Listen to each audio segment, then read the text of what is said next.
নমস্কার বন্ধুরা। পশ্চিমবঙ্গ সরকারের অর্থ মন্ত্রকের পক্ষ থেকে পেনশনদের জন্য একটি দুর্দান্ত খবর। কারণ পশ্চিমবঙ্গ সরকারের পেনশন দপ্তরের পক্ষ থেকে একটি নতুন ক্লারিফিকেশান নিয়ে আসা হয়েছে পেনশন এবং ফ্যামিলি পেনশন হিসেব করার ক্ষেত্রে। কারণ 2019-এর যে রোপা ছিল সেই অনুযায়ী যে পেনশন বা ফ্যামিলি পেনশন হিসেব করার ক্ষেত্রে বিভিন্ন ধরনের সমস্যা হচ্ছিল। ক্লারিফিকেশান না থাকার কারণে অনেকে হয়তো কম পাচ্ছিলেন বা অনেকের ক্ষেত্রে সমস্যা হচ্ছিল অ্যামাউন্ট নিয়ে। তো সেটার জন্য ক্লারিফিকেশান দিয়ে 2023-এর 12ই ডিসেম্বর একটি বিজ্ঞপ্তি প্রকাশ করেছে যে এবার 2019-এর রোপা অনুযায়ী যে পেনশন এবং ফ্যামিলি পেনশনটা হিসেব করা হবে তার 3টা নিয়ম বের করেছে। তো 3টা নিয়মের মধ্যে কোনটি আপনি পাবেন বা কোন নিয়মটি আপনার জন্য প্রযোজ্য হবে সেটা কিন্তু আপনি ভিডিওটি সম্পূর্ণ দেখলেই বুঝতে পারবেন এবং আপনিও বাড়িতে বসে হিসেবটা করতে পারবেন। কারণ এর আগে কিন্তু আমরা এই নিয়ে একটা ভিডিও করেছিলাম যে পশ্চিমবঙ্গ সরকারের অর্থমন্ত্রীর পক্ষ থেকে একটা বিজ্ঞপ্তি প্রকাশ করা হয়েছে যেখানে 3টা নিয়মের কথা বলা হয়েছে। এখানে দেখতে পাচ্ছেন 2 নম্বর পয়েন্টে 3টা পয়েন্ট বলা হয়েছে, 1, 2, 3। তো এখানটায় বলা হয়েছে দেখুন পেনশনটা কীভাবে হিসাব করা হবে।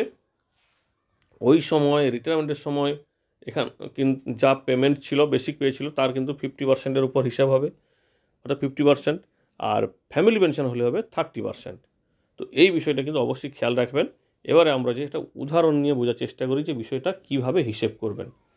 ধরুন এখানে একটা সরকারি কর্মচারীর হিসেব দেখানো হচ্ছে। তো এখানে আমরা 1998 সালের রোপা থেকেই কিন্তু শুরু করব।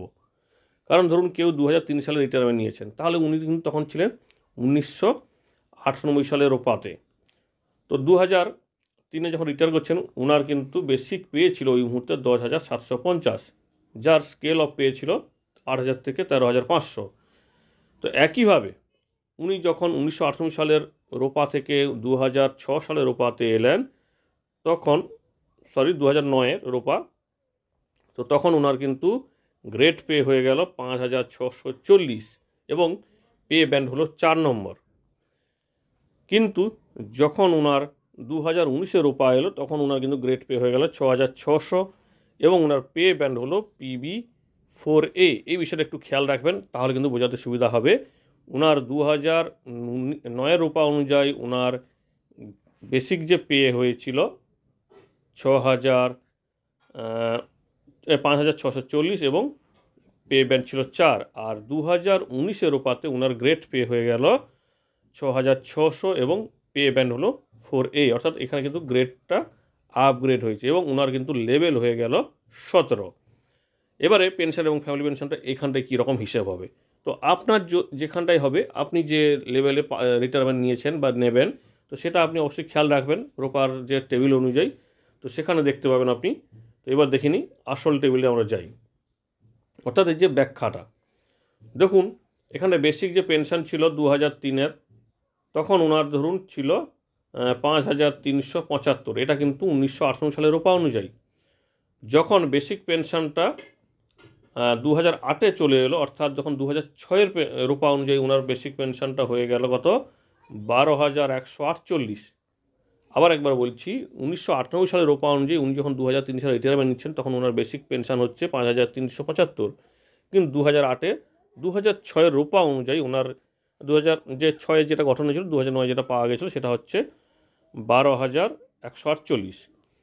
কিন্তু 2020-তে অর্থাৎ 2019-এর যে রোপা অনুযায়ী এখানে কিন্তু বেসিক পেনশন কত বেড়েছে 2.57। আমরা জানি ফিটমেন্ট ফ্যাক্টর এটা হয়েছিল 2.57। তো এটা গুণ করার পরে ওনার বেসিক পেনশন গিয়ে দাঁড়ায় 31,220।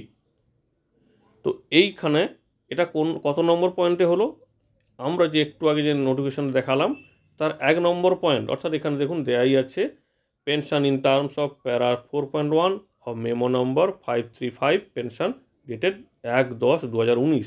তো সেটাও কীরকম আমরা দেখিনি নিই টেবিলটা।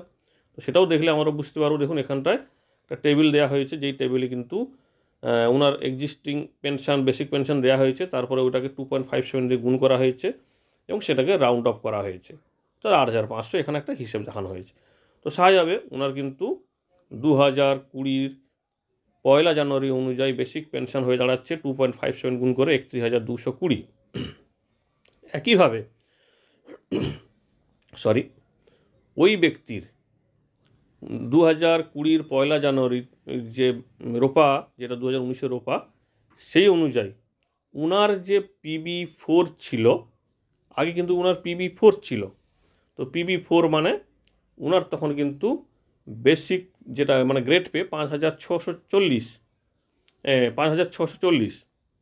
তো তখন দেখে নিই ওনার কী বলেছে, দেখুন এখানটায়, অর্থাৎ প্রি রিভাইজড পে স্কেল যেটা ওনার ছিল সেই অনুযায়ী ওনার করসপন্ডিং যে স্কেল মানে সেল হবে, অর্থাৎ ওনার 5,640 ছিল। তো আমরা 2019 রোপার শিডিউল 2-তে, তো এবার গিয়ে দেখি শিডিউল 2-তে দেখুন 5,640-এ ওনার বেসিক কত হওয়ার কথা, 60,300। আবার একটু খেয়াল করবেন, ওনার 5,640 ছিল আগে 2019 রোপার আগে। তো সেখানটায় PB4-এ, তো সেই অনুযায়ী রোপা 2019-এর শিডিউল 2-তে 5,640-এ বেসিক গিয়ে দাঁড়াচ্ছে 60,300। তো এই 60,300-র 50% হচ্ছে কত, 30,150। এটা একটা হিসেব। আর একটা হিসেব আছে, সেটা কোনটা, 33,650। এটা আবার কী করে পাওয়া যাচ্ছে, সেটা হচ্ছে 67,300-র 50%। এই 67,300-র 50%টা কী করে পাচ্ছে, এর জন্য কিন্তু এই দেখুন প্যারা 2-3-তে হচ্ছে যেতে বলেছে। তো প্যারা 2-3টা কি, যেটা আমরা প্রথমে আলোচনা করেছি বা এর আগের ভিডিওতে আলোচনা করেছি। তো এখানটা বলে দিয়েছে যে 50% কোথাকার, যে সেলে উনি আপগ্রেড হওয়ার পরে অবস্থান করছেন। আবারও একবার বোঝার চেষ্টা করবেন, যেটা আমরা 4 নম্বর পয়েন্টে বললাম যে 30,150, সেটা হচ্ছে ওনার 5,640 ছিল। সেই অনুযায়ী শিডিউল 2 রোপা 2019-এর শিডিউল 2-তে ওনার যা হয়েছে বেসিক, তার 50%। আর এখানটায় যেটা বলেছে 5 নম্বর পয়েন্টে যেটা বলেছে, basic pension with effect of 1/1/2020 terms of প্যারা 2-3 অফ দিস মেমোরেন্ডাম। তো সেখানে বলেছে বর্তমানে ওনার গ্রেড আপগ্রেড হওয়ার পর মানে পে ব্যান্ডটা কত হয়েছে, 4AB। তো সেখানটায় তো ওনার দেখে নিই যে ওনার কত ওখানে দেখাচ্ছে, দেখুন PB4-এ সেখানটায়, এখানে দেখুন দেখতে পাচ্ছেন আপনারা, এই যে 6,600, ওনার 5,640 যেটা ছিল সেই অনুযায়ী ওনার এখন বেসিক 2019-এর রূপাতে হচ্ছে 60,300। কিন্তু ওনার যখন আপগ্রেড হয়ে গেছে, ওনার 2.57 গুণ করতে গিয়ে ফিডব্যাক ফ্যাক্টর ওনার আপগ্রেড হয়ে গেছে, ওনার বর্তমান অ্যাকচুয়ালি উনি যে সেলে অবস্থান করছেন সেটা হচ্ছে 17 নম্বর সেল। 17 নম্বর সেলে গ্রেড পে হচ্ছে 6,600 এবং সেই অনুযায়ী ওনার যেটা বেসিক হচ্ছে 67,300। এই 67,300-র 50% হচ্ছে যেটা আমরা বললাম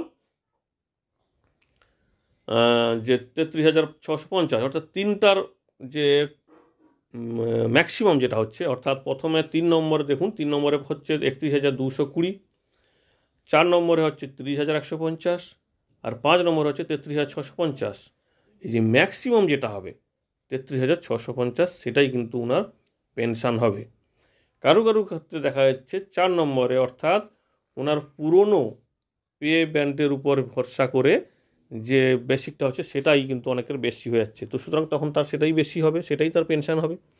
একইভাবে ওই একই নিয়মে ফ্যামিলি পেনশনটাও কিন্তু হিসাব হবে, তখন কিন্তু 30%। অর্থাৎ এখানে যেমন ধরুন আমরা 60,300-র 50% করেছি, 50% করেছি, একইভাবে ফ্যামিলি পেনশনের ক্ষেত্রে তখন হবে 60,300-র 30%। আবার 67,300-র 50% করেছি, কিন্তু ফ্যামিলি পেনশনের ক্ষেত্রে হবে 67,300-র 30%। দেওয়ার পর যেটা ম্যাক্সিমাম হবে সেটাই কিন্তু ওনার ফ্যামিলি পেনশন হবে, সেটাও কিন্তু এখানে বলে দিয়েছে। তাহলে একটা বিষয় অবশ্যই খেয়াল রাখবেন যে 3টা হিসেবের মধ্যে যেটা ম্যাক্সিমাম, যেটা কোনটা 2020-তে ওনার যেটা ফিডব্যাক ফ্যাক্টর হয়ে পেনশনটা বেড়েছে একটা, 2 নম্বরটা হচ্ছে ওনার পুরনো বেসিক মানে গ্রেড পে অনুযায়ী ওনার বর্তমানে, অর্থাৎ ধরুন এখানে ওনার 5,640 ছিল, ওই 5,640 এখন টেবিলে যে বেসিকটা আছে সেই বেসিকের 50%।